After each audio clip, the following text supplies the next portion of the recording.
이 시간 함께 읽은 하나님 말씀은 갈라디아서 5장 22절 23절입니다. 함께 한 목소리로 읽도록 하겠습니다. 그러나 성령의 열매는 사랑과 기쁨과 화평과 인내와 친절과 선함과 신실과 온유와 절제입니다. 이런 것들을 막을 법이 없습니다. 아멘. 이 시간 성령의 열매란 제목으로 이영원 목사님께서 말씀 전해 주실 때 여러분들 큰 은혜 받으시기 바랍니다. 나오실 때 큰 박수로 환영하겠습니다. 감사합니다. 오래전부터 생각해 왔던 설교 시리즈가 있습니다. 성령의 열매에 관한 설교 시리즈인데요. 생각은 해왔지만 한 번도 시도해 보지를 않았습니다. 이제 드디어 시도를 하게 됩니다. 성령의 열매에 대한 설교가 왜 중요하냐? 이 주제는 아무리 강조해도 지나침이 없는 주제라고 생각합니다. 왜냐하면 성령의 열매는 그리스도인의 삶의 본질이고 세상 사람들에게 우리가 그리스도인이라는 것을 증거하는 아주 중요한 증거요. 또 그들을 전도할 때 가장 힘이 있는 방편이 될 수 있기 때문입니다. 18세기 미국에서 청교도 목사, 회중교회 목사로서 굉장히 중요한 영향력을 끼쳤던 조나단 에드워드라는 목사님이, 신학자가 성령의 열매의 중요성에 대해서 이렇게 표현했습니다. 같이 읽어볼까요? 시작. 성령의 비상한 은사들, 예언, 방언 등은 사람을 거룩하게 만들지 못하며 그 자체로 구원의 증거가 될 수 없다. 그러나 성령의 내주하심으로 맺히는 사랑과 겸손, 온유의 열매는 영혼이 하나님의 신성한 성품에 참여하고 있다는 가장 확실한 증거다. 그 외에도 성령의 열매에 대해서 그 가치를 강조하는 격언들이 많은데요. 차차 함께 나누겠습니다. 성령의 열매가 오늘 본문에서 보면 9가지이기 때문에 시리즈 설교를 하면 이제 9편의 설교가 될 거다. 그래서 벌써 이 가슴이 탁 막히는 분들이 계실지 몰라요. 그러나 그렇게 하지 않고 한 번의 설교에 몇 가지 열매를 같이 나누는 시간도 갖도록 하겠습니다. 그런데 오늘은 서론적인 이해가 좀 필요해서 뭐라 그럴까요? 좀 따분한 주제이기도 할 수 있지만 그러나 우리가 한번 살펴봐야 됩니다. 우리는 성령의 열매하면 항상 가장 먼저 부담을 갖는 게 이 9가지 외워야 된다. 그래서 하나라도 또 못 외우면 찝찝하고 그 정도로 우리가 성령의 열매에 대해서 다루게 되는데 성령의 열매에 대해서 우리가 생각해야 될 요소들이 많이 있습니다. 먼저 사도 바울이 갈라디아서에서 이 성령의 열매에 대해서 소개하는데 갈라디아서 전체를 기록할 수밖에 없었던 이유, 상황을 간략하게 설명한다면 사도 바울이 안디옥 교회에서 파송을 받은 선교사로 아세아 지방, 소아시아 지방의 여러 곳에 복음을 전하다가 갈라디아 지역에서 복음을 전하고 수많은 사람들을 예수님 믿게 만들었습니다. 복음 안에서 다들 기뻐하고 있었는데 갑자기 유대주의자들이 하나 둘 들어왔습니다. 유대인으로서 갈라디아 교회 안에 유대인들이면서 이방인들도 있지만 유대인들이면서 보니까 예수님을 구세주와 주님으로 믿고 구원받았다는 기쁨을 표현하는 사람들이 있는데 상당히 불편했던 거예요. 구약 성경에 보면 모세를 통해 하나님께서 여러 가지 율법도 주셨고 할례도 받으라 그러고 음식도 먹어야 될 것, 먹지 말아야 될 것 구별하고 안식일도 지켜야 하고 그래야 하나님의 자녀가 되고 아브라함의 자녀라고 그러는데 이 갈라디아 교회에서는 이 구약의 모세의 율법에 대해서 꼭 지켜야 될 필요 없고 그게 구원받는 수단이 아니다. 그런 강조를 하니까 이 유대주의자들이 성경 공부를 인도하거나 사람들 개인적으로 만나갖고 당신들 예수 그리스도를 구세주와 주님으로 믿는 거로만 아브라함의 자손이 되고 하나님의 자녀 되는 거 아닙니다. 예수님도 믿어야 되지만 구약에 나오는 율법들 다 지켜야 됩니다. 특히 할례를 지키고 안식일 지키고 음식 정결법들을 지켜야 참 하나님의 자녀가 되고 아브라함의 후손이 됩니다. 그 사실을 알게 된 사도 바울이 너무너무 마음에 불편하고 또 마음에 이래서는 안 된다. 어떻게 복음을 이렇게 왜곡시키냐. 그래서 강조한 것이 몇 구절을 통해서 예수 그리스도를 구세주 주님으로 믿는 사람은 모세의 율법을 지켜야 하는 율법주의에서 자유를 얻었습니다. 해방된 사람들입니다. 전혀 거기에 신경 쓰지 마십시오. 갈라디아서 3장 26절부터 29절. 여러분은 모두 그 믿음으로 말미암아 그리스도 예수 안에서 하나님의 자녀들입니다. 여러분은 모두 침례를 받아 그리스도와 하나가 되고 그리스도를 옷으로 입은 사람들이기 때문입니다. 유대 사람도 그리스 사람도 없으며 정도 자유인도 없으며 남자 여자도 없습니다. 여러분 모두가 그리스도 예수 안에서 하나이기 때문입니다. 여러분이 그리스도께 속한 사람이면 여러분은 아브라함의 후손이요 약속을 따라 정해진 상속자들입니다. 여러분들에게 유대주의자들이 자꾸 할례를 받아야 하나님의 자녀가 되고 안식일 지켜야 되고 구약의 율법 지켜야만 된다고 율법주의로 자꾸 끌어들이는 것 신경 쓰지 마시고 방황하지 마십시오. 갈라디아서 5장 1절 6절. 그리스도께서 우리를 해방시켜 주셔서 자유를 누리게 하셨습니다. 그러므로 굳게 서서 다시는 종살이 율법주의의 종살이의 멍에를 매지 마십시오. 그리스도 예수 안에서는 할례를 받거나 안 받는 것이 문제가 되는 것이 아닙니다. 가장 중요한 것은 믿음이 사랑을 통하여 일하는 것입니다. 그래서 율법주의로부터 해방된 자유로운 그리스도인으로 살아가도록 도전합니다. 근데 사도 바울의 또 다른 염려가 생겼어요. 율법주의에 빠지지 않고 예수님을 구세주와 주님으로 믿으면서 그리스도 안에서 살아가며 모든 것이 자유롭다는 이 사상을 갖고 이 믿음을 갖고 살아가다 보면 방종에 빠질 수도 있다. 내가 무슨 죄를 짓든 무슨 유혹에 빠져서 나쁜 짓을 하든 우리는 다 그리스도 안에서 해방됐기 때문에 누구도 나에 대해서 죄인으로 이렇게 지적하고 그럴 수가 없다. 그래서 죄를 지어도 된다라는 방종하는 삶에 빠질 그리스도인이 있을 것 같다. 그걸 막기 위해서 사도 바울은 갈라디아서 5장 13절에서 읽읍시다. 시작. 형제자매 여러분, 하나님께서는 여러분을 부르셔서 자유를 누리게 하셨습니다. 그러나 여러분은 그 자유를 육체의 욕망을 만족시키는 구실로 삼지 말고 사랑으로 서로 섬기십시오. 그래서 갈라디아 교회 안에서 한쪽의 유혹은 모세 율법을 지키고 율법주의에 빠지는 신앙이 참 신앙이라고 강조하는 사람이 있는가 하면 또 한 무리는 우리는 그리스도 안에 있기 때문에 무슨 짓을 해도 율법을 다 떠나 또 신앙인으로 지켜야 할 것도 안 지켜도 우리는 그리스도 안에서 모든 죄로부터 용서받은 해방된 자이기 때문에 상관없다. 방종에 빠진 그리스도인이 되는 이 두 부류를 생각하며 새로운 해결책을 제시한 게 바로 사랑이고 성령의 열매입니다.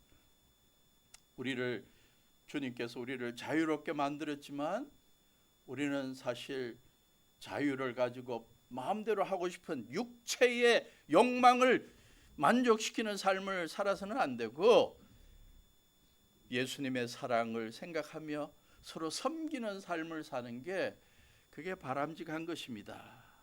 그렇게 제시했습니다. 16절부터 18절도 마찬가지. 내가 또 말합니다. 여러분은 성령께서 인도하여 주시는 대로 살아가십시오. 그러면 육체의 욕망을 채우려 하지 않을 것입니다. 육체의 욕망은 성령을 거스르고 성령이 바라시는 것은 육체를 거스릅니다. 이 둘이 서로 적대 관계에 있으므로 여러분은 자기가 원하는 일을 할 수 없게 됩니다. 그런데 여러분이 성령의 인도하심을 따라 살아가면 율법 아래 있는 것이 아닙니다. 율법주의에 빠지지도 않고 방종주의에 빠지지도 않는 정로를 걸을 수 있는 길은 성령의 인도하심을 받는 것입니다. 그러면서 그가 성령의 인도하심을 받고 살아가는 자들이 드러내게 되는 삶의 모습이 바로 성령의 열매라고 5장 22절부터 소개하는 것입니다. 사도 바울이 갈라디아서를 기록한 상황을 설명드렸습니다. 두 번째로 우리가 생각해 봐야 될 것이 있습니다. 사도 바울이 성령의 열매를 언급하기 전에 바로 대조시킨 것이 있습니다. 왜 성령의 열매를 드러내는 삶이 중요하냐? 갈라디아 교인들이 살아가는 그 기원 후 1세기의 갈라디아 지역에서 수많은 믿지 않는 자들이 정반대의 모습으로 살아가기 때문에 갈라디아서 5장 19절부터 21절에서 성령의 열매와 대조시키는 것은 육체의 행실들입니다. 육체의 행실은 환히 드러나고 있습니다. 드러난 것들입니다.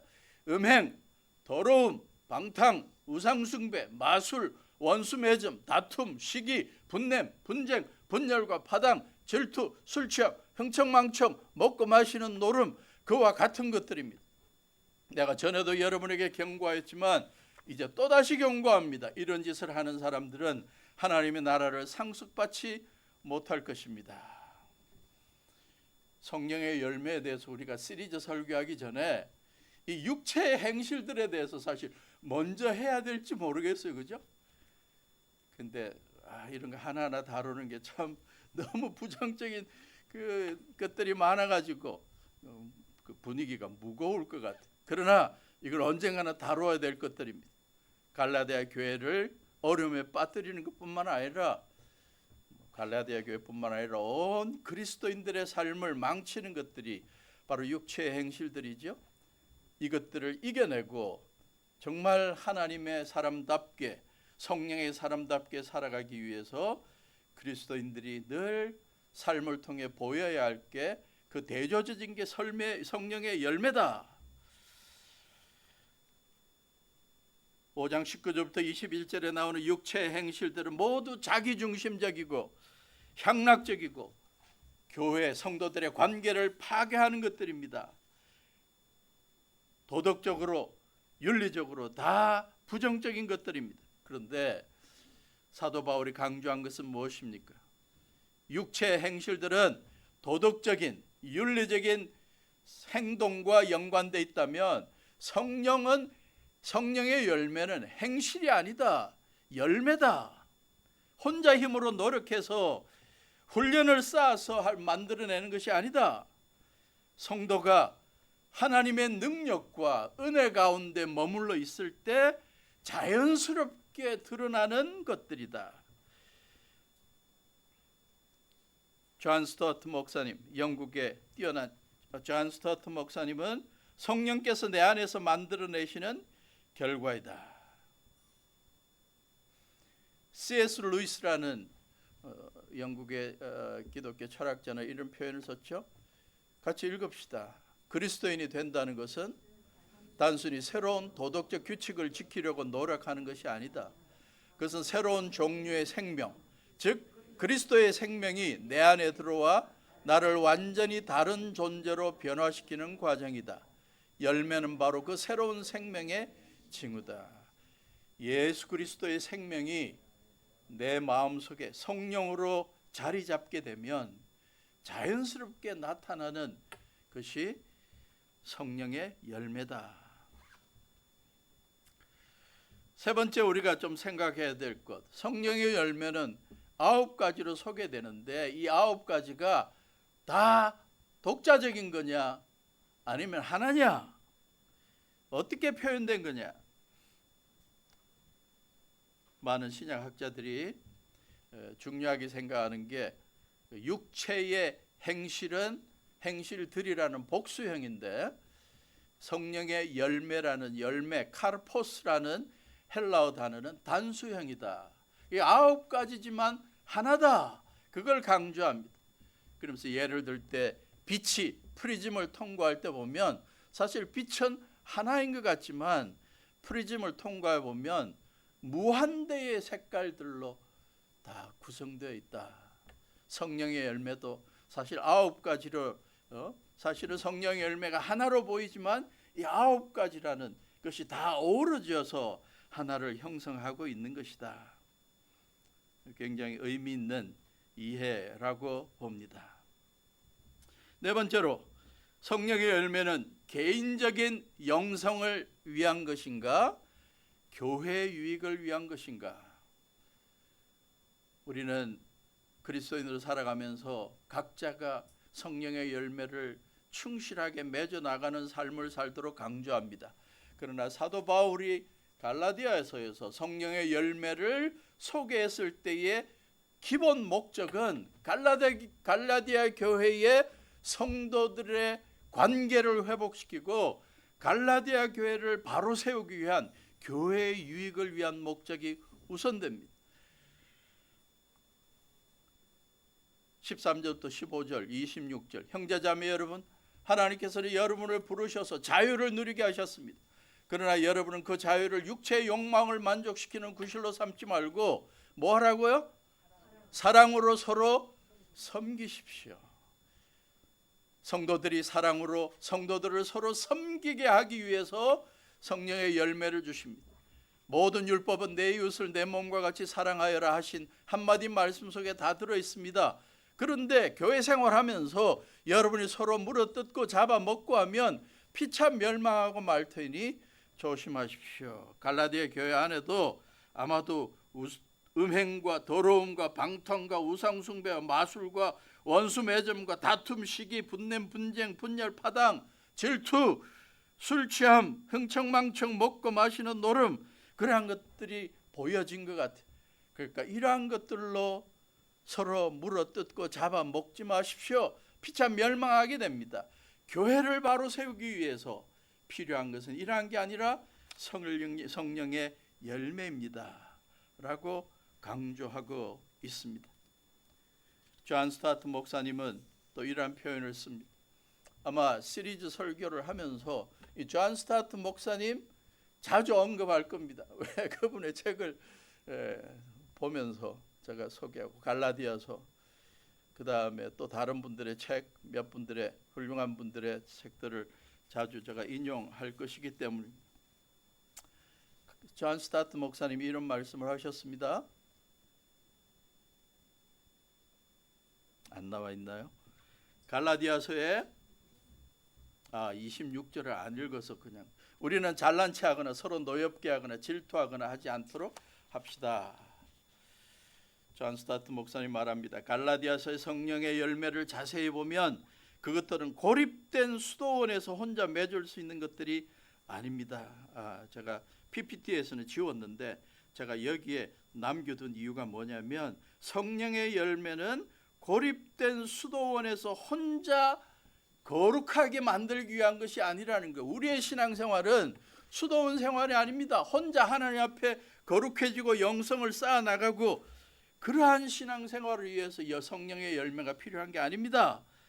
오래 참고 자비롭고 친절하고 온유한 것은 이웃과의 관계, 성도와의 관계라는 삶의 현장에서 증명되고 빛을 발해야 되는 사회적인 성품입니다. 미국의 부흥사였던 드와이트 무디라는 분, 교회는 더 많은 은사를 구하는 이들이 많지만 이 세상이 정말로 필요하다는 것은 성령의 열매를 맺은 사람들입니다. 열매가 없는 능력은 사람들에게 상처만 줄 뿐입니다. J.I. 패크라는 또 훌륭한 신학자는 성령과 동행하라 라는 책에서 굉장히 의미 있는 표현을 썼습니다. 성령의 열매가 시험받는 장소가 어디냐? 교회예요. 교회 안에는 성격이 다른 사람들, 생각이 다른 사람들, 상처 주는 사람, 도무지 이해하기 어려운 사람들, 여러 부류가 많다. 그들을 용서하고 참고 섬기고 받아들이기 위해서 우리는 필요한 것이 성령의 열매다. 그 가운데도 사랑의 열매다 라고 설명합니다. 크리스토퍼 라이시라는 또 다른 분, 성령의 열매라는 책에서 갈라디아서는 개인 경건서가 아니라 교회를 향한 편지이다. 온 성도들이 같이 읽고 묵상하고 삶에 적용해야 되는 가르침이다. 갈라디아 교회 문제는 단순한 교리 논쟁이 아니라 관계의 파괴였다. 서로 물어뜯고 잡아먹는 상황이었다. 성령의 열매가 가장 필요한 것은 교회다. 다양한 배경의 사람들이 모인 공동체고 갈등과 오해가 발생할 수 있는 곳이다. 그러므로 사랑은 예배당 안에서의 감정이 아니라 공동체 안에서 실천해야 하는 덕목이다. 참 귀한 말씀입니다. 다섯 번째, 성령의 열매 가운데 그 첫 번째로 소개되는 사랑의 중요성에 대해서 살펴봅니다. 성령의 열매 중에 첫 번째이자 가장 중요한 열매라고 신약학자들은 말합니다. 여러 헬라어로 된 여러 고전서들 가운데, 책들 가운데 보면 뭔가 이 중요한 사상들을 소개할 때 가장 중요한 것을 첫 번째 언급하고요, 그 다음 중요한 것을 끝에 언급합니다. 그래서 첫 번째 사랑을 언급했기 때문에 성령의 열매가 가장 중요하고, 그 다음 중요한 게 뭐다? 아홉 번째 있는 절제다. 그런데 우리는 아홉 번째라고 절제는 별로 중요하게 생각하지 않죠. 그래서 이 절제를 굉장히 강조하는 분들도 보았습니다. 미국의 뉴욕에서 Redeemer's Church 장로교 아주 중요한 영향을 끼치고 있는 그 교회를 창설하고 전 세계적으로 800개 교회, 이 리드머 교회를 세우는데 직간접으로 참여했던 목사님 팀 켈러 목사님이 성령의 열매 시리즈 조그만 소책자들을 만드는데요. 그래서 성령의 열매에 대해서 이렇게 설명합니다. 성령의 열매란 예수 그리스도의 성품이라는 하나의 다이아몬드를 구성하는 9개의 면이다. 아까도 설명한 것처럼 각자가 다 따로 노는 게 아니라 하나의 그리스도의 성품을 9가지 다른 면으로 보여준다. 그 중에서도 첫째 되는 사랑은 다이아몬드의 본질 그 자체다. 다른 8개도 있지만 그것이 같이 힘써서 드러나게 만드는 것은 사랑이다. 나머지 8가지 미덕은 사랑이 상황과 환경에 따라 옷을 갈아입고 나타난 형태다. 사랑이 빠진 인내, 사랑이 빠진 절제, 그것은 종교적인 훈련으로 다듬어진 위선이 될 수 있다라고 경고하고 있습니다. 다시 제아의 페크 목사님의 설명으로 돌아가면, 그는 사랑을 가장 중요한 열매로 소개하면서 다른 열매들은 사랑이 상황에 따라 여러 가지로 표현되고 있는 거다라고 하면서 이렇게 설명합니다. 희락, 기뻐하는 삶은 사랑을 누리면서 드러나는 것이다. 화평, 평화는 사랑이 만들어내는 하나님과의 관계, 인간관계다. 오래 참는 것, 사랑하기 때문에 인내하는 거다.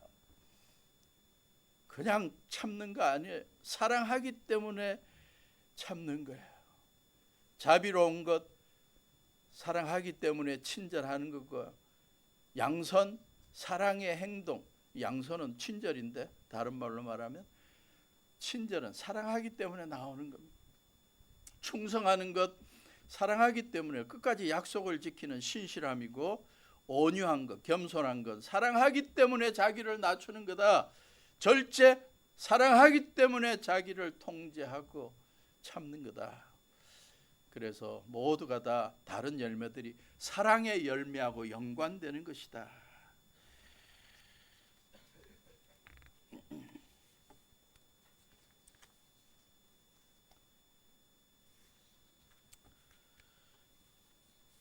그래서 사랑의 중요성을 설명했는데, 사랑이 뭐냐? 이제 가장 본질적인 것으로 돌아갑니다. 갈라디아서 사도 바울이 강조한 사랑의 성격, 사랑의 내용은 어떤 거냐? 이걸 발견하는 게 중요하죠. 갈라디아서에서 성령의 열매 소개되는 사랑은 아가페입니다. 아가페. 많이 들어보셨을 거예요. 아가페. 근데 고전적인 헬라어 책들, 헬라어 고전서들에서 보면 사랑이라는 단어가 많이 나오는데 아가페라는 단어가 쓰인 적이 거의 없다. 여러 학자들의 표현이. 사랑하다라는 그러한 동사를 쓸 때는 아가파오라는 동사는 썼지만 명사로서 사랑이라는 단어는 거의 발견되지 않는다. 동사는 몇 번 발견된다. 일반적인 사랑이라는 헬라 단어로는 다른 세 가지가 사용된다. 필레아, 친구들 간의 우정을 말한다. 에로스, 많이 들어보셨던 이성 간의 육체적인 사랑을 말한다. 스토르게, 가족 간의 사랑을 말한다. 자, 이제 막 졸리기 시작하죠. 때도 지금 좀 시간이 지났고 갑자기 막 헬라어가 나오는데 시험에 나오니까 외워두시기를 바랍니다. 이러한 단어들은 헬라어로 된 오래된 고전들에 많이 사용되지만 아가페라는 사랑이라는 단어는 거의 발견되지 않는다. 그러나 특이하게도 신약 성경에서 아가페라는 단어가 주도적으로 사용된다. 흥미로운 사실 하나가 있다면 구약에 사랑이라는 단어가 굉장히 많이 나오는데 그 구약의 성경을 헬라어로 번역하고 있는 70인역이라는 번역서가 있어.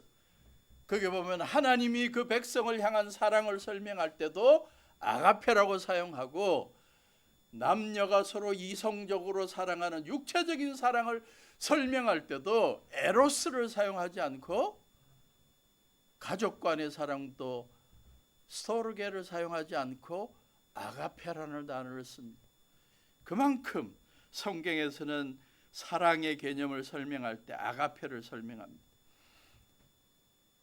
갈라디아에서 사도 바울이 사랑이라는 단어를 사용할 때 가장 사랑의 성격을 잘 소개하고 있는 한 구절이 있습니다. 갈라디아서 2장 20절입니다. 다 외우시죠? 읽읍시다. 나는 그리스도와 함께 십자가에 못 박혔습니다. 이제 살고 있는 것은 내가 아닙니다. 그리스도께서 내 안에 살고 계십니다. 내가 지금 육신 안에서 살고 있는 삶은 나를 사랑하셔서 나를 위하여 자기 몸을 내어주신 하나님의 아들을 믿는 믿음 안에서 살아가는 것입니다. 사도 바울이 소개하는 사랑, 아가페의 기본이 어디에 있다? 이 구절에 소개되어 있습니다. 나를 사랑하셔서 나를 위하여 자기 몸을 내어주신 하나님의 아들 예수님이 보여주신 사랑. 하나님께서 예수님을 이 땅에 보내셔서 십자가에 달려 우리의 모든 죄값을 대신 치르게 해주신 희생적인 사랑, 죽기까지 하신 사랑, 죄인인 나를 사랑하신 사랑, 자격 없고 가치 없는 나를 귀하게 보시고 대신 희생하신 사랑, 그게 바로 성령의 열매에서 소개하는 사랑의 성격이고 특징입니다. 갈라디아서 6장 2절, 여러분은 서로 남의 짐을 져주십시오. 그렇게 하면 여러분이 그리스도의 법을 성취하실 것입니다. 그리스도의 법이 무엇입니까? 서로 사랑하라는 거죠. 서로 사랑하라는 사랑의 법을 성취하는데 구체적으로 어떻게 서로 남의 짐을 져주고 남의 어려움을 좀 부담을 어려움을 지어주고 중보기도 해주고 섬겨주는 것을 말합니다. 그것이 사도 바울이 갈라디아에서 말한 사랑의 성격이고 특징입니다. 사도 바울은 갈라디아에서만 사랑의 성격이나 특징을 소개하지 않습니다. 고린도전서에서 사랑의 성격과 특징을 더 구체적으로 소개하죠. 사랑이 무엇이냐고 물으신다면 눈물의 씨앗이라고 말하겠어요. 누가 불렀죠? 나오는가? 사랑이 무엇냐고 물으신다면 눈물의 씨앗이에요? 사도 바울은 결코 그런 노래 부르지 않았습니다. 사랑은 오래 참는 거다, 친절한 거다, 시기하지 않는 거다, 뽐내지 않는 거다, 교만하지 않는 거다, 무례하지 않는 거고, 자기의 이익을 구하지 않는 거고, 성내지 않는 거고, 원한 품지 않는 거다, 불의를 기뻐하지 않고 진리와 함께 진실하게 산다. 모든 것을 덮어주고 믿어주고 바래주고 견디는 거다. 사랑에 대해서 서신을 쓴 또 다른 사도가 있죠. 사도 요한입니다. 요한 1서는 사랑의 주제로 소개하는 편지입니다. 자기가 목회하던 교회, 그 교회 성도들에게 무엇보다도 서로 사랑을 나누라. 그런데 그 사랑은 어떠한 성격과 특징이 있다고요? 하나님께서 예수님을 통해 보여주신 사랑이라는 거예요. 그걸 기억하고 서로 사랑하라는 겁니다. 요한일서 3장 16절부터 18절 읽습니다. 그리스도께서 우리를 위하여 자기 목숨을 버리셨습니다. 이것으로 우리가 사랑을 알게 되었습니다. 그러므로 우리도 형제 자매를 위하여 목숨을 버리는 것이 마땅합니다. 누구든지 세상 재물을 가지고 있으면서 자기 형제 자매의 궁핍함을 보고도 마음 문을 닫고 도와주지 않으면 어떻게 하나님의 사랑이 그 사람 속에 머물겠습니까? 자녀된 이 여러분, 우리는 말이나 혀로 사랑하지 말고 행동과 진실함으로 사랑합시다. 4장 7절부터 12절. 사랑하는 여러분, 서로 사랑합시다. 사랑은 하나님에게서 난 것입니다. 사랑하는 사람은 다 하나님에게서 났고 하나님을 압니다. 사랑하지 않는 사람은 하나님을 알지 못합니다. 하나님은 사랑이시기 때문입니다. 하나님의 사랑이 우리에게 이렇게 드러났으니 곧 하나님이 자기 외아들을 세상에 보내셔서 우리로 하여금 그로 말미암아 살게 해 주신 것입니다. 사랑은 이 사실이 있으니 곧 우리가 하나님을 사랑한 것이 아니라 하나님이 우리를 사랑하셔서 자기 아들을 보내어 우리의 죄를 위하여 화목제물이 되게 하신 것입니다. 사랑하는 여러분, 하나님께서 이렇게까지 우리를 사랑하셨으니 우리도 서로 사랑해야 합니다. 지금까지 하나님을 본 사람은 없습니다. 그러나 우리가 서로 사랑하면 하나님이 우리 가운데 계시고 또 하나님의 사랑이 우리 가운데서 완성된 것입니다. 사도 바울이 요한 사도가 강조했던 사랑의 기본은 하나님께서 예수님을 통해 보여주신 사랑입니다. 십자가에서 모든 죄인들의 죄값을 대신 치러주시고 죄인들을 하나님의 아들, 딸로 만들어주신 그 희생적인 사랑, 대속적인 사랑, 죽기까지 하신 사랑, 그 사랑을 기억하며 그 사랑에 감동하는 자들이 이제 가족들을 그렇게 사랑하고 성도들을 그렇게 사랑하고 이웃들과 직장 동료들을 그렇게 사랑하라는 것입니다. 팀 켈러 목사님의 책으로 다시 돌아가면 팀 켈러 목사님이 사랑의 성격에 대해서 아주 예리하게 설명하고 있어서 같이 나눕니다. 세상은 사랑을 느낌, 필링이나 호감으로 생각합니다. 정의합니다. 그러나 성령의 열매인 사랑은 상대방의 유익을 위해 나를 내어주는 의지적인 태도이자 약속을 지키는 헌신이다. 여러분, 딴 거는 다 잊어버리셔도 이것만큼은, 이 구절만큼은 여러분 기억하고 나가시면 좋겠습니다. 팀 켈러 목사님이 사랑을 어떻게 정의했다고요? 내가 만나고 대화하고 관계를 맺고 있는 상대방의 유익을 위해서 나를 내어주는 의지이자 내가 그들에게 했던 약속을 끝까지 지키는 헌신이다. 나의 감정이 상하고 상대방이 사랑받을 자격이 없어 보일 때조차 내 안에 성령을 의지해서 그 사람을 행복의 길로 이끌기를 선택하는 것이 성경이 말하는 사랑이다.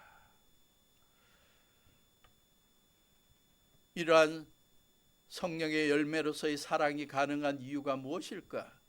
예수님이 십자가에서 보여주신 자기 부인의 복음이 내 영혼에 가득 채워졌기 때문이다.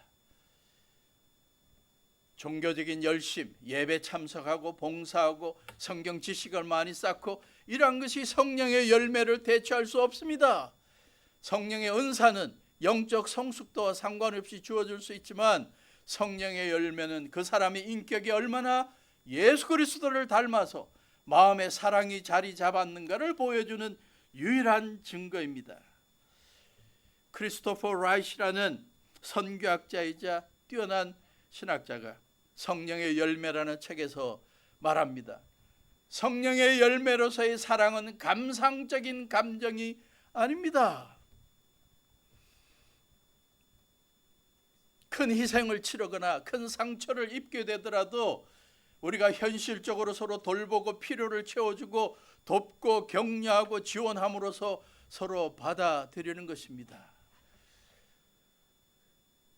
희생을 치르거나 상처를 입게 되더라도 돌보고 필요를 채워주고 돕고 격려하고 지원하는 것이 바로 사랑이라는 거예요. 성령의 열매로서의 사랑은 행동하는 사랑이요. 그 다음 표현이 가슴에 막 와닿습니다. 분열을 녹여버리는 사랑이다.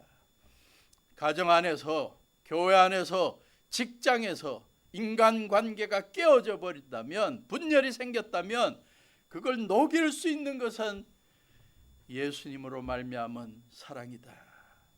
사랑이 없다면 서로 미워하고 상처를 입히고 심지어는 서로를 죽였을 사람들을 하나로 묶어내는 것이 바로 사랑이다.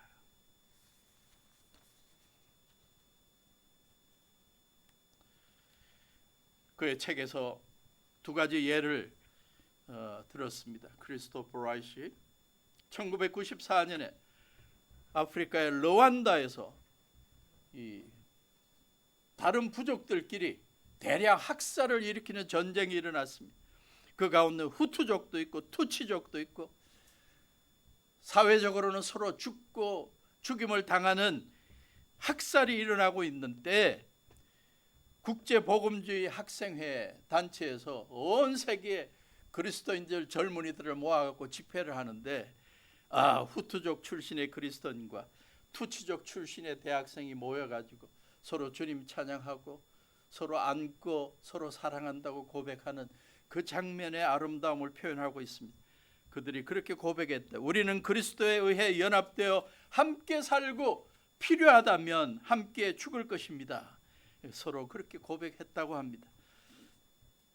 2010년에 케이프타운에서 로잔 대회, 국제대회가 열렸는데 거기에 참석했던 이스라엘 사람들 가운데 예수님을 메시아로 믿고 있는 메시아닉 주스들과 팔레스타인에 있는 기독교인들이 같이 모여가지고 서로 안고 기도하고 교제하는 모습에 감동했다는 것입니다. 그게 바로 예수님이 보여주신 예수님 안에서의 사랑이요.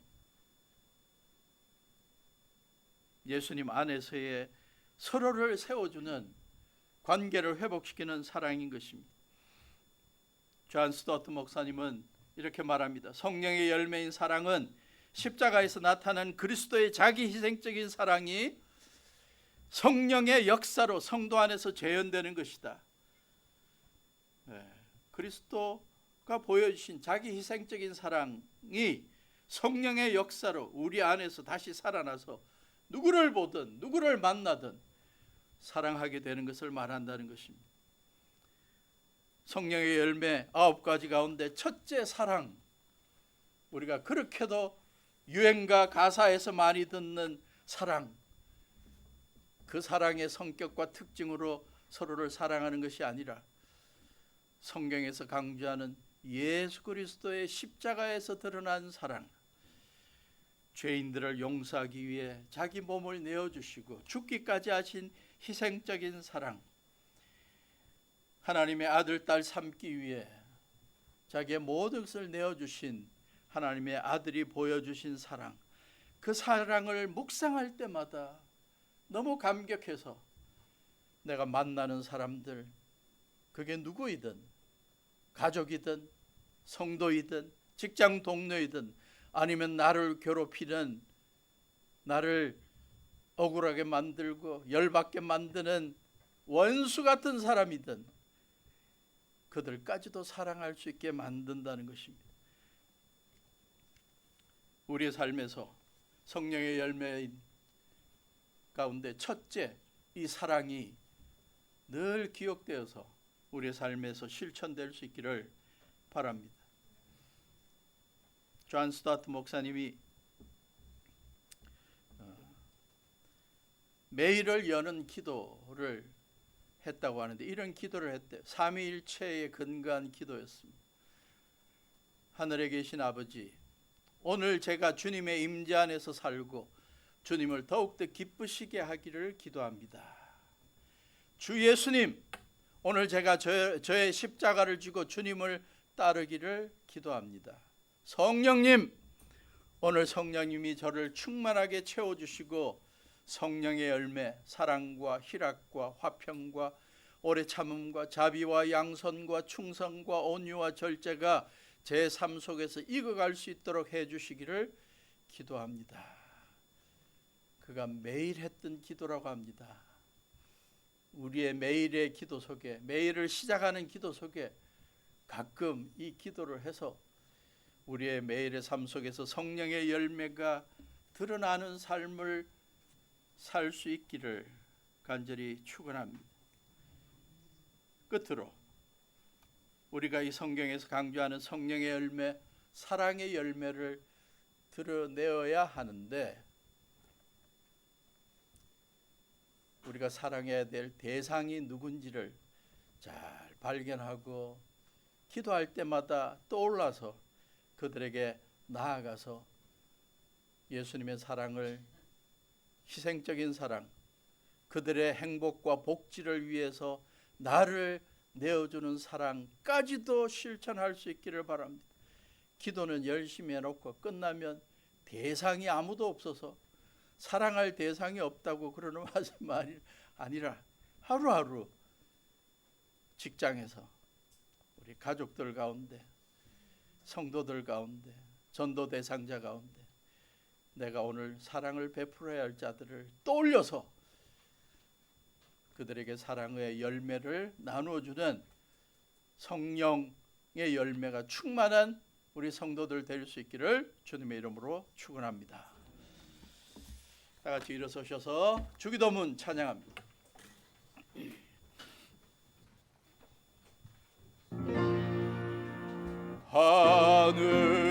하늘에 계신 아버지, 이름 거룩하사 주님 나라 임하시고 뜻이 이루어지다.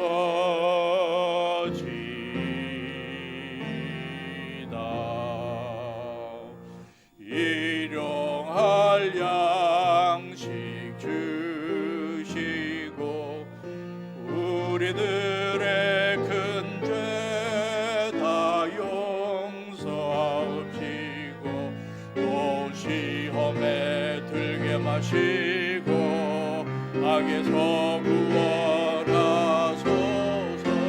내게 주의 나라, 주의 권세, 주의 영광 영원히.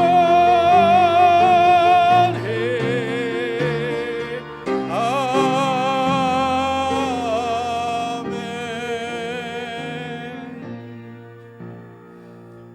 죄인된 우리들을 사랑하셔서 십자가에 달려 죽기까지 하신 예수님의 사랑을 생각하며 감사하고 감격합니다. 주님이 베풀어 주신 성령 안에서의 기적과 치유와 도우심을 생각하며 감격하고 감사해서 주님 앞에 예배드립니다.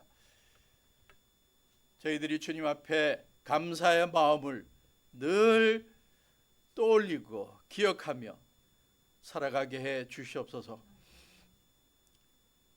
주님 앞에 예배 드릴 때마다 감사한 마음을 물질로, 재능으로 표현하는 성도들 기억해 주시고, 이들의 물질과 섬김과 재능 드림 모든 걸 통해 영광 받아 주시고, 주님 앞에 11조 드리고 감사의 예물을 드리고 여러 가지 감사의 이유를 찾아서 주님 앞에 드리는 성도들 기억하셔서 그들의 삶에 더욱더 감사가 넘치게 해 주시옵소서. 주님, 기도하옵기는 우리 성도님들의 삶이 형통하게 하시고 건강하게 하시고 매일매일의 삶이 성령님과 동행하며 행복하게 해 주시며 만나는 사람들에게 성령의 열매가 드러나게 해 주시옵소서. 우리의 사랑하는 가족들을 지켜주시고 그들의 자녀들의 미래를 형통하게 하시며 연로한 부모님들 늘 평안하게 나날이 살아가게 해 주시옵소서. 주님의 몸된 교회 이제 조만간 구반포로 들어가서 새롭게 섬김을 시작할 텐데 주님, 저희들에게 지혜를 주셔서 가장 지혜롭게 이웃들을 섬기고 복음을 전하는 저희들 되게 해 주시옵소서. 이제는 우리 주 예수 그리스도의 무한하신 은혜와 아버지 하나님의 지극하신 사랑하심과 성령님의 열매로 충만하게 하심이 주님의 말씀 따라 살아가기를 다짐하는 온 성도들 위해 지금부터 영원토록 함께 하시기를 예수님의 이름으로 간절히 축원하옵나이다. 아멘.